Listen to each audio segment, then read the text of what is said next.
So last week, I talked about the Ukraine, and I was complaining about America investing in a foreign war that we have nothing to do with. And I've learned some things over the past week. I got some new thoughts, some new ideas. Last week, I was against it. I was against America's involvement in Ukraine. I was like, what do we have to do with any of that? It doesn't affect us. It doesn't matter to us at all. And then I learned a bunch of stuff that I'm going to go over, or I'm going to talk about. And it started to change my mind. But not for the reasons that you would think. Not for any of the arguments that are out there. None of those changed my mind. What changed my mind are some new ideas that nobody's talking about. Or at least I'm not hearing anyone talk about. I had to dig deep for these. And now I'm thinking a little differently. Now I would say I am still not for it because I'm an anti-war liberal and I'm not for war unless absolutely 100% we're going to die, absolute necessary. But there are some arguments for why we're over there that I'm going to talk about. Some of them I agree with, some of them I don't. Don't know where I stand anymore, but I'm questioning. I'm doubting. And that's what's most important. You always doubt. And you don't just believe the popular stories, the popular narrative. You don't just accept it. You got to always doubt. Don't trust government. Don't trust media. Don't trust anybody except your own intelligence, your own thoughts, your own theories. Dare I say, conspiracy theories. Anyway, so let's get into it. Why are we investing? And by we, I mean the American government. Why is the American government investing in Ukraine? Why are we funding, and really, why are we waging a proxy war with Russia? That's what it is. It's a proxy war. A war that we don't fight, but enable a third world nation to fight. So this third world nation has all the support and resources of a first world nation, America, to wage war with another debatably first world nation, Russia. Why? Why are we doing that? Not why do you think we should be. You might love Ukrainian people, fine. You might want to protect democracy, fine, except that Ukraine is not a democracy. It never has been. It was not on the path to becoming. It's not at all a democracy. So we're not protecting democracy over there. And also, sidebar real quick, it's not America's business to protect democracy or spread democracy in the first place. That's like, think back in the when the Christian wars were happening in the name of, the Holy Roman Empire and whatever, what is it called? It starts with a C. Whatever it's called. Spreading democracy, that's spreading an ideology. Democracy is an ideology. It's a good one. It's a good one. I support it. I believe it's the best one. But it is still an ideology, and we have no right to spread democracy throughout the world. It's not our business. We have no. It's a human rights violation to go into other nations and spread democracy. It's an ideology. It's our model for government, even though it's good. We have no business forcing other nations to adopt that model, especially if they don't want to. Okay, that's my sidebar. Anyway, back to what we were talking about. So why are we waging a proxy war through a third world nation with Russia? Well, here's why I think we, and by we again, I mean the American government, is doing that. In short, the American government is waging a proxy war with Russia for the following reasons. Number one, to increase American government power. And number two, so the politicians and the military-industrial complex can profit big and make loads of money while also increasing their power. Number three, to drain Russia of its resources, to wear them down, to break Russia, so that in the global war or competitive economy, whatever, so that America doesn't have to compete against two nations, Russia and China. If we can knock out Russia, we can focus all of our attention on beating China. We'll only have one enemy instead of two. And if it came down to it, it's not going to be the good, the bad, and the ugly. It's not going to be a Mexican standoff. It's not going to be a free-for-all. Three nations fighting each other. Russia and China teaming up. So, if it came to that, if it came to World War, and it was America, Russia, and China are teaming up for sure. And then America would have to fight them both. But if we keep funding a proxy war against Russia through the Ukraine, and we can break Russia or drain them enough, a significant amount, putting economic pressures on them, freezing all their bank accounts in America, a lot of Russian money in America. All that money's been frozen. We can remove Russia from the board. Boom. It's like a game of chess. We take out Russia, and now we only have to contend with China. So those are the three major reasons. American government wants more power. American government, or the politicians and the military-industrial complex, want more money, profit, and to remove Russia from the board.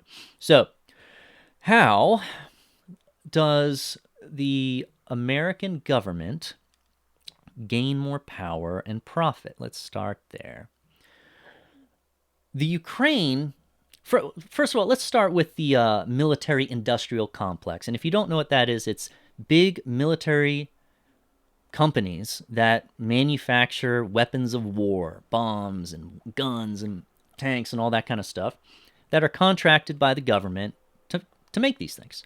You've got Lockheed Martin, Northrop, Raytheon, Boeing, Leidos, KBR, CACI, BWX, Rocket Lab. Oh, there's another one. I'll think of it later. General Dynamics. So you got all these big companies, and there's probably more. Those are the only ones I can remember. There's probably more of those. But here's what happens. We send weapons and ammo to Ukraine, but we don't send enough for them to win, because we don't want the Ukraine to win. We want the Ukraine to continue to battle Russia as long as possible so that we can keep draining Russia. That's the game plan. This is America. We could send some things to Ukraine that would probably win it tomorrow. But we don't do that. And we don't send them our good stuff either. We're sending them our surplus. We send Ukraine our old weapons, used weapons, or just weapons that have been collecting dust, sitting around. We get our stockpiles. We got a big stockpile of stuff. Get the old out. Send it to Ukraine. Old stuff that might be rusty, break down on them. Old ammo that, some of them don't fire. Stuff like that. So why would we do that? Well, because then we can manufacture new stuff to resupply our own stockpiles. Get out the old, manufacture the new. So now America has the shiny new toys because we needed them. We sent it all to Ukraine. So now the government gives the Pentagon more money, bigger budget, or new contracts with the military-industrial complex companies to create new weapons. So we got shiny new weapons, the latest tech, the latest stuff. And there's a justification for spending that kind of money to make it. So that makes sense. Another thing that I believe we're doing is a lot of the kind of high-tech stuff that we send to Ukraine. I think I just saw that we sent them some sort of anti-air missile tech and stuff like that. I think that we're also sending them experimental stuff that's never been battle tested before, never been field tested. Since the last time America was in a legit war, like big war, we've probably invented all kinds of crazy new technologies and stuff, but we haven't gotten a real world test and actually put it to the test. In a lab, it's one thing. In, practice, it's one thing. But to battle test technologies, that's big. That's huge. the amount of research data we can gather from actually having new technologies, maybe technologies that are run by apps, by computers and things like that, and we can work out the bugs, the errors, the little things that what worked well, what didn't work well. So we benefit by having another nation use it, so that we don't, so our troops don't die. We don't sacrifice anything. Let them use it, but we'll benefit from the data we collect from that technology. Then we go back to the drawing board. We modify it. We make it. It's been battle proven now. It's been tested in the field. Now it's good to go. Now we don't have to work those issues out on the fly if we were to go to war and have to use it. And that's another reason we don't give the Ukraine enough resources to win. We want more time to experiment, to see how these new technologies work in the field, so we can benefit from that research. Now, another reason that we are investing in Ukraine, I think, is if in the future we do have to go to war with China, China's 15,000 miles away. It's on the other side of the world. We don't have any military bases near China, and definitely nothing in China. To get to China, I think the closest base we might have is in the Philippines, but I'm not sure. You'll have to check me on that.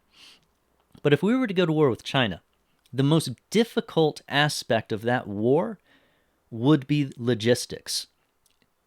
America is surrounded by ocean.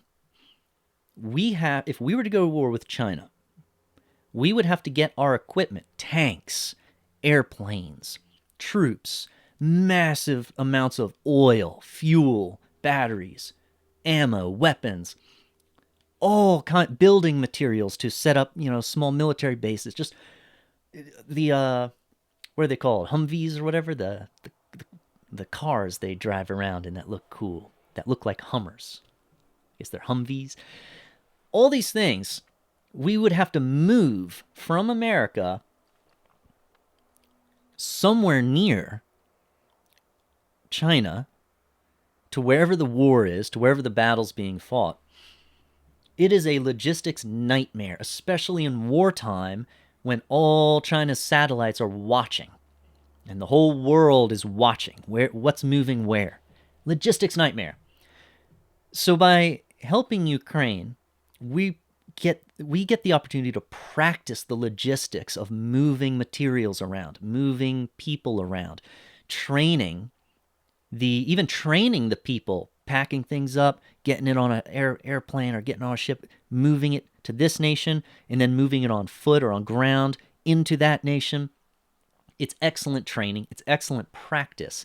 And again, just like testing new technologies in Ukraine, we benefit from all the little things that might come up, all the little problems that we get to work on and figure out.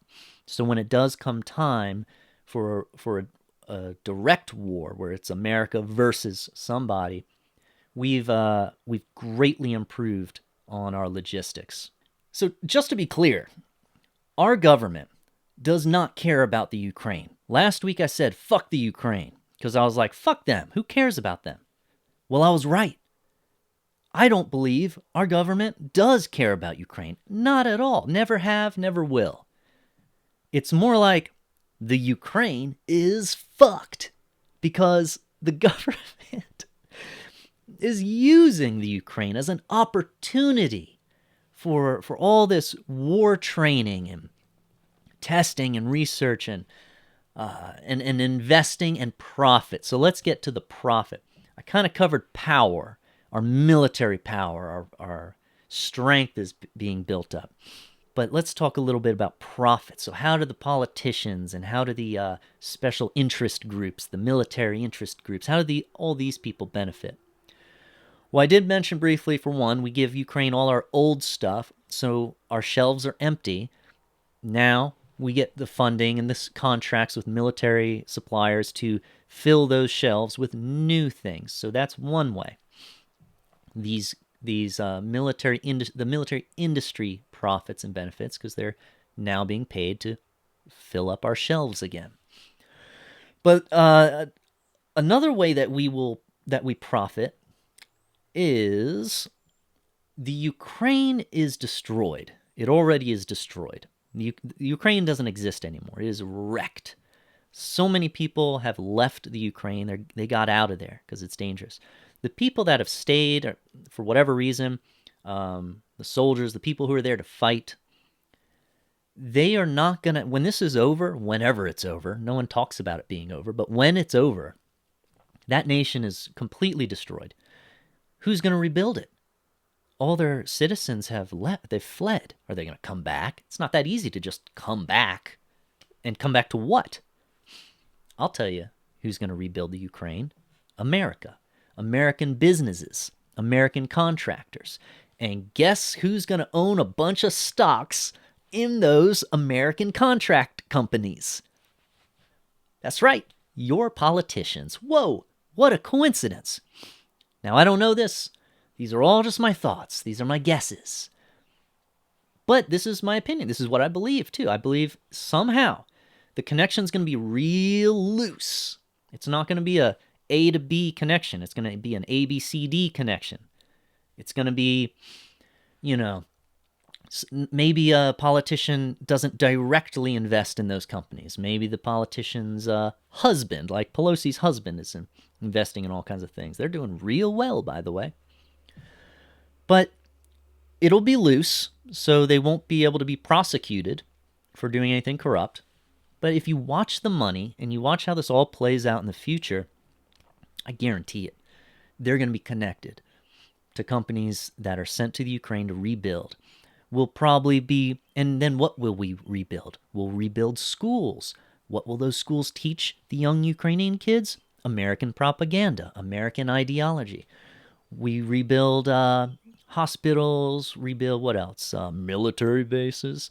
And then we'll have special contracts with their government that America will now, because we've invested all of this and helped them win, now America gets to have a nice little military base in the Ukraine right up on the border of Russia.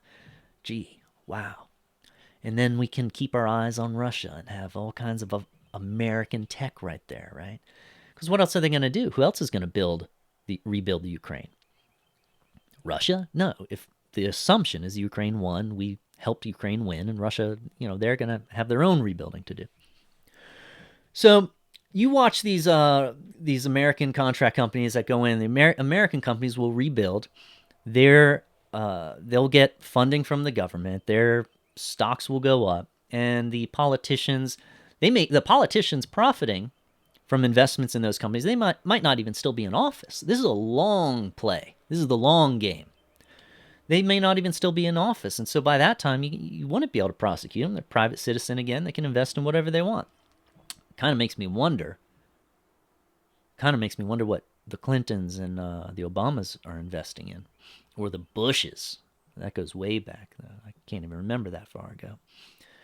Might be worth looking into. Now, Ukraine has already turned its people, its workers, into manufacturing things for war. In Ukraine, they used to, make mobile phone apps. Now they make apps to run weapons, to run smart weapons. They used to make optics for hospitals. Now they're going to make optics for weapons. Like the manufacturing, what's left and what's still operating in Ukraine has been adapted to manufacture parts for war. Kind of like how when the pandemic hit here in America, a lot of companies adapted themselves to manufacture masks or respirators. Same thing. Ukraine manufacturing has adapted to create things to support the war. Now, when America goes in to help Ukraine rebuild after their war, we get dibs. We're going to get dibs on all that brand, shiny new tech that they're making. We'll probably also, to help stimulate their economy, build some new manufacturing plants to create jobs, to attract the Ukrainians who have left to come back into the nation and start working offer jobs at nice pay. And what will those jobs be? What will they manufacture? Probably something that we want. Something we can guarantee, hey, if you manufacture this, we'll buy it. And it'll be in the contract. It'll be part of the deal. We'll get it for a sweet price. and then they will get the income. We'll get some big volume order, some big bulk order. We'll buy 1,000,000 units of it, and that'll help stimulate their economy. And now my favorite part, my favorite way that we're going to help the Ukraine, aka profit off of the Ukraine, is straight up loans, straight up bank loans. Hey, is your nation in the dirt? Hey, do you need to get some money rolling to boost your economy? Why not take out a good old-fashioned American loan from the American banking system? And that loan, of course, will be on interest. So they'll owe it back plus a little interest. Or they can subsidize, is that the right word? They can kind of knock off some of that interest by giving us sweet deals on what they produce. So, in a sense, considering all this, the Ukraine is not only destroyed, but it has been turned to dust. There is no Ukraine anymore. It's just America. Kind of like how Alaska is somehow America. It's not connected to the main body of America, but it's over there. Ukraine is going to be America. It won't be called America. We'll set them up with a nice democratic, voting system so that they can elect the people we approve of. Because if they elect people we don't approve of, they might not get as nice, as sweet a treatment as we've been giving them this whole time. So there's an incentive to elect. Or maybe we don't even mess with their government system. Maybe we don't even mess with it. Leave it the way it is, corrupt. Leave it corrupt already. Let them, vote actors into office that have no political, bureaucratic, or diplomacy skills whatsoever. Let them hire these actors in. Who cares? I don't know if that even matters so much. Point is, we'll give them a nice fat loan that they'll owe back on interest, and then we'll be like, hey, we'll forgive the interest this year if you give us, a bunch of this and a bunch of that we get to, add to our weapons and enhance our satellites and our tech. And that's how I see this going. That's how I see it going. So we are increasing our power. Let's wrap up. We increase our power by battle testing new technologies, by getting rid of our old stock, investing in military industrial contracts to manufacture new weapons, new stock, better tech. We increase our power by, when we rebuild in Ukraine, having all those connections and whatever else we may have in the Ukraine right up on Russia's border. That's a power move, a positioning, a geographical power. And how do we profit? We profit. All these investments are going to come back to us, all these contracts and stuff. And you know what? So I was saying I was kind of coming around on the Ukraine. Why would I support any of this? This sounds really bad. Well, it does sound bad in one sense, but it's also actually pretty good in another. How is it bad? Well, clearly because our politicians aren't doing what's in our best interest or in Ukraine's best interest. They're doing what's in their best interest. They're going to profit. We are not going to profit. You and I will not profit from any of this. But the politicians are going to profit big time because they know the game plan. They know what stocks to buy, what to invest in, and how to position themselves to benefit big. It's been said that war is a racket. If you look throughout history, all the wars, all the companies that did real well, and all the people that invested in those companies, this is known. This is how it goes. War is a time to make big money. Not you and me. Politicians. Government makes big money. So I don't like that the politicians are going to be raking in all the cash. I also don't like that they're lying about it. I don't like that the people we have voted on and elected to represent our best interest are actually looking out for their own best interest and lying about it. What's the narrative? The narrative is we must protect democracy. That's why we're helping Ukraine. We must stop Putin. Putin evil. Putin evil. We can't let a nation just invade another nation, except nations are invading other nations all the time.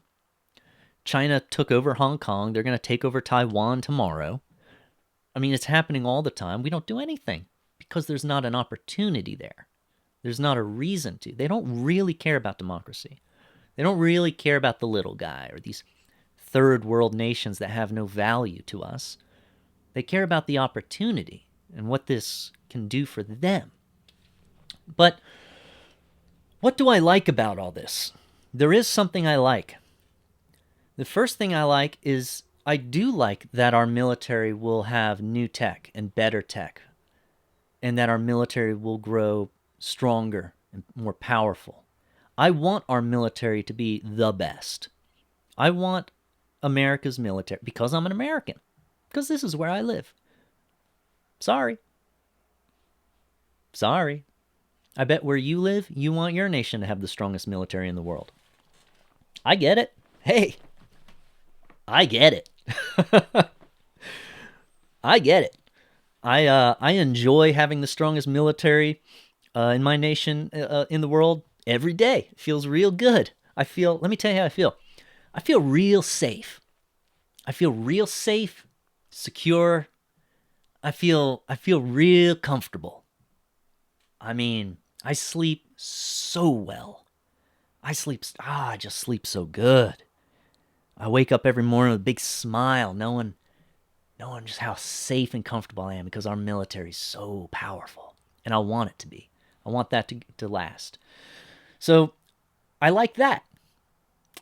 It sucks that Ukraine's getting screwed. It sucks how it's happening. But that it is happening, I like. So we could probably debate, should we be using a third world nation for this purpose? Well, we always have. I think, Belarus, I think, manufactures most of our drones or something like that. I could be totally wrong with that. I believe most of our drones or drone parts are manufactured in a third world nation that we kind of took over and built those manufacturing plants in. This kind of stuff happens all the time. It sucks, but I do want our military to be the most powerful in the world. I want it to be dominant. I also want America as a whole to be filthy rich. I want our economy to be leagues ahead of any other economy. I don't even want it to be a competition. I want the American currency, the US dollar, and I want America, the nation, to be the total supreme power of the world. Why do I want that? Because I believe in our system. I believe in our Constitution. I believe America is the number one nation in the world for protecting human rights and the rights of its citizens. I believe we're the most free in many metrics, free people. I think on a spiritual level, human beings should be free. I don't have an argument for it. That's just my spiritual conviction. I think if you're born on planet Earth, you should be free. And if America is the dominant number one superpower of the world, other nations are going to kind of follow our lead. They're going to want to adapt to what works best, not just for themselves, but I'm sure there are ways that other nations may have to adapt if they want to do business with us and participate in our wealth, where they want benefits from us, like these sweet loans, or to have us create a currency for them that's pegged to the dollar. And if they want to trade with us in the international market, I mean, if we are number one, that's a net positive for the world, and I don't want anything threatening that. So all the stuff that's going on right now makes America more powerful. But here's where it could backfire. China is the only nation that has lifted a finger, even proposed the idea of peace between Russia and Ukraine. Why has China, of all nations, why has China done that? Well, because I think I'm right. In everything I've said in this episode, I think I'm right. And I think China knows it. And they want to prevent America from benefiting, all the benefits that we're getting in Ukraine. I think China also wants to prevent, to a degree, they want to prevent Russia from being drained and taken off the board. They want an ally. They would like to have an ally if it came to it. That's why I think China, all of a sudden, cares about peace. So, in one sense, our government is doing something good. They're doing things that are going to make us more powerful, and I'm all for that. In another sense, they're also doing something that's only going to profit them. It's going to profit the military industry, and it's going to profit all the politicians who are making these shady deals and moving money around and making these investments that we don't know about. So it's kind of like two sides of the same coin. You gotta take the good and the bad at the same time. Should we? No, I don't know. Maybe we shouldn't. Maybe there's a better way. There ought to be a better way. We shouldn't let our politicians, run the nation this way in secrecy and tell us, these stories about protecting democracy and helping the poor people. They feed us a story. I don't think that's what it's about at all. That's not enough of a reason to involve ourselves in foreign affairs like that, in foreign wars. So I don't like that, but I do like some of the results of this. And I do like that we get all the training and the practice and preparation if there were a future war with China.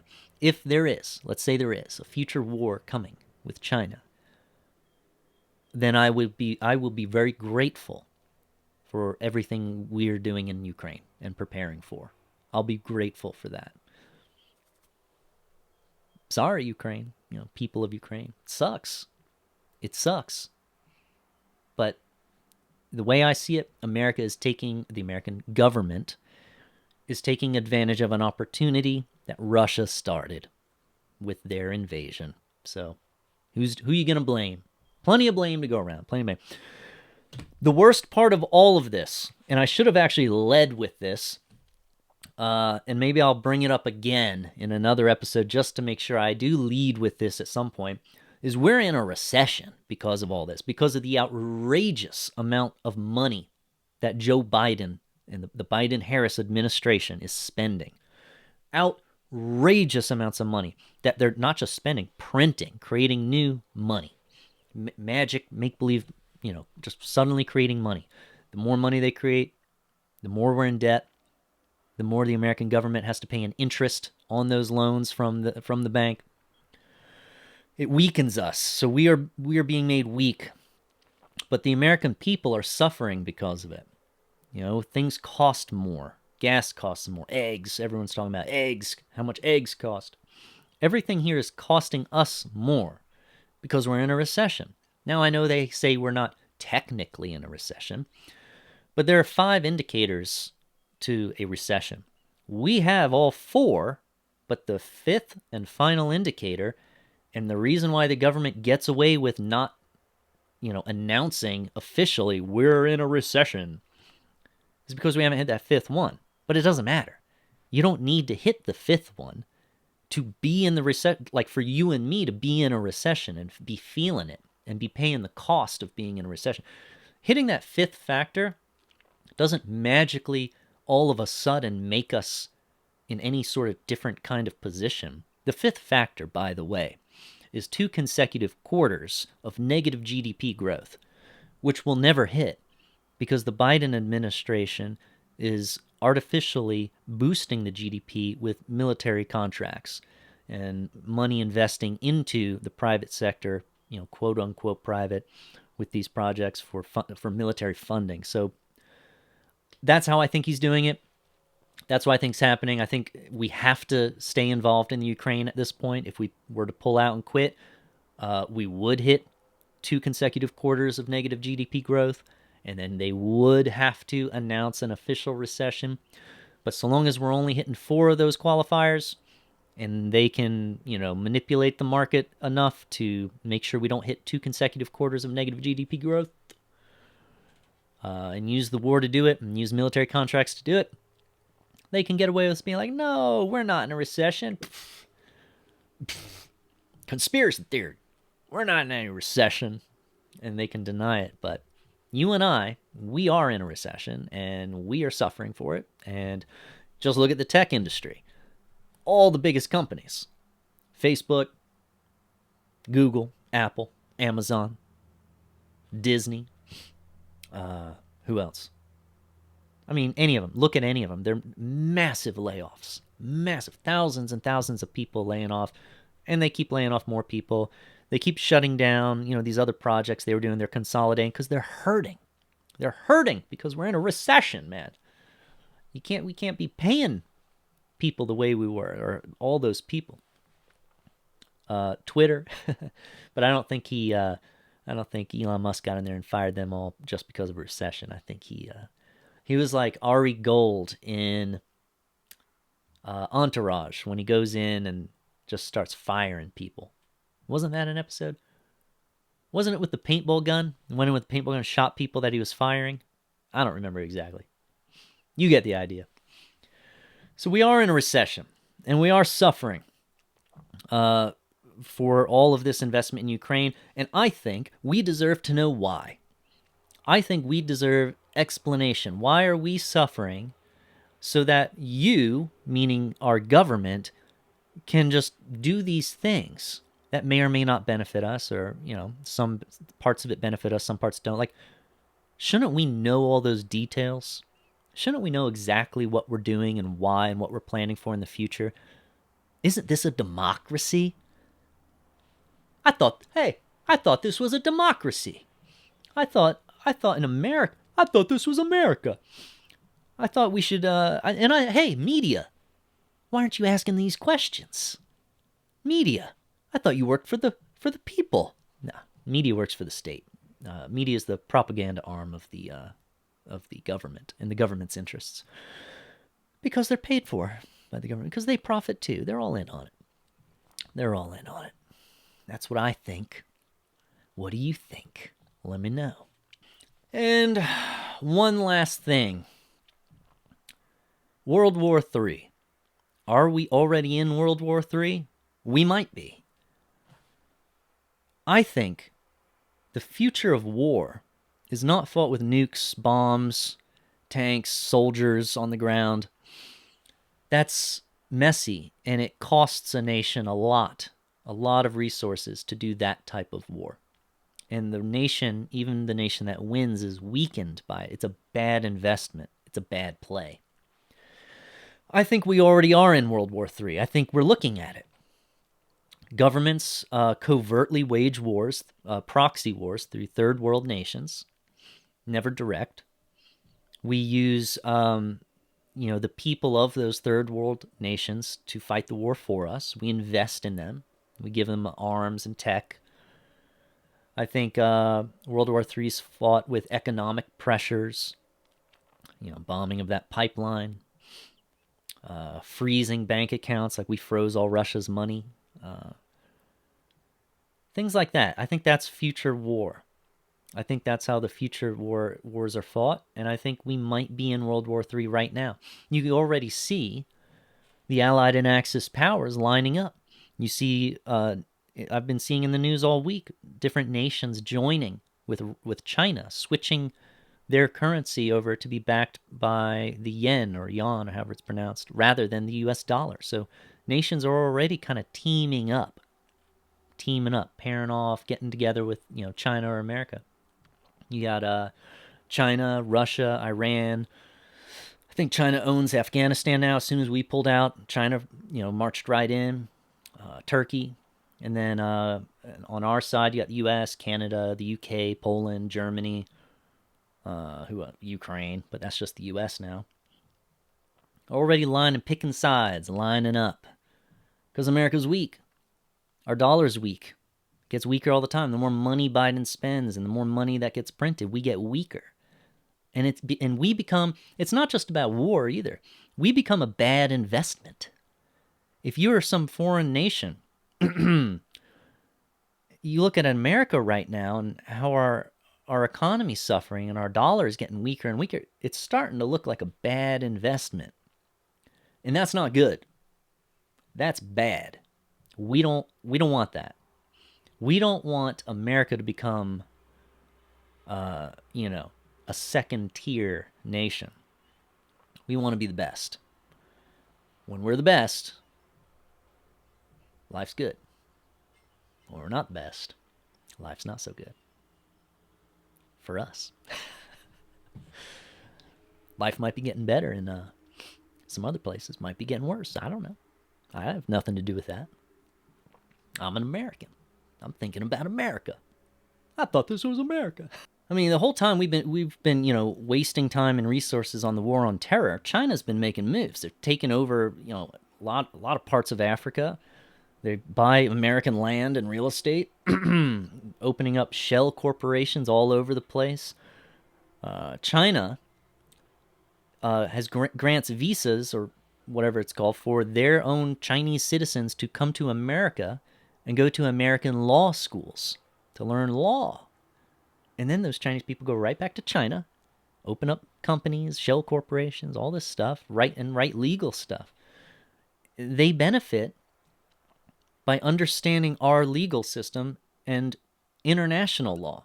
China's been able to get away with a lot, and we can't do anything about it because everything they do is legal. They took over Hong Kong legally.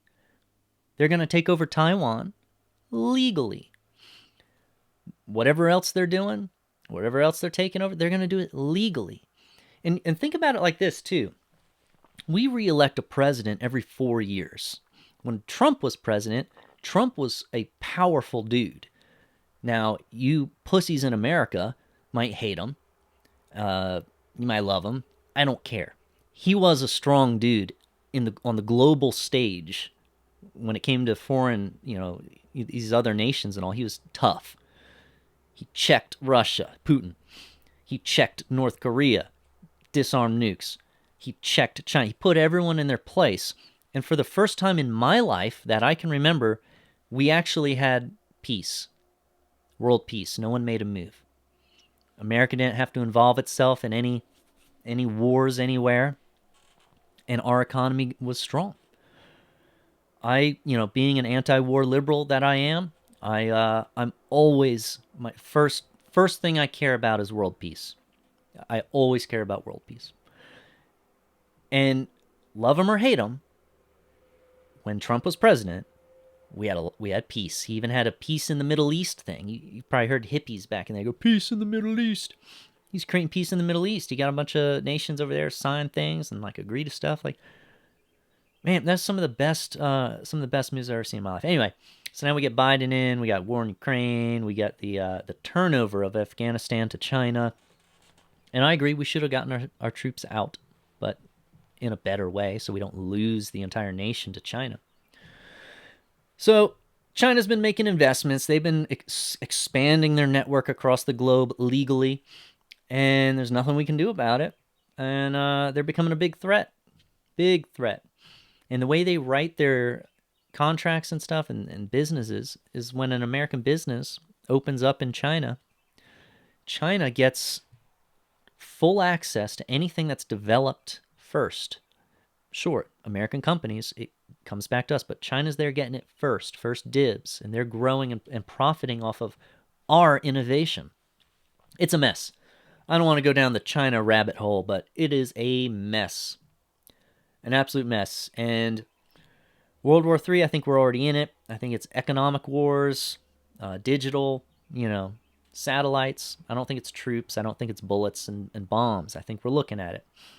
And everyone's kind of positioning themselves, nations positioning themselves, and we're at a risk.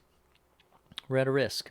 We're in a risky position. America's getting weak, and we need to get strong again. Don't know who you plan on voting for. I would encourage you to completely forget that the Democratic Party and Republican Party even exist, because they don't.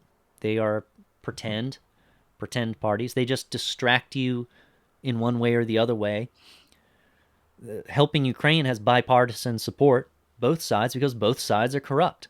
Both sides want to profit and benefit. Both sides are lying about it, and there are real reasons for being involved in it.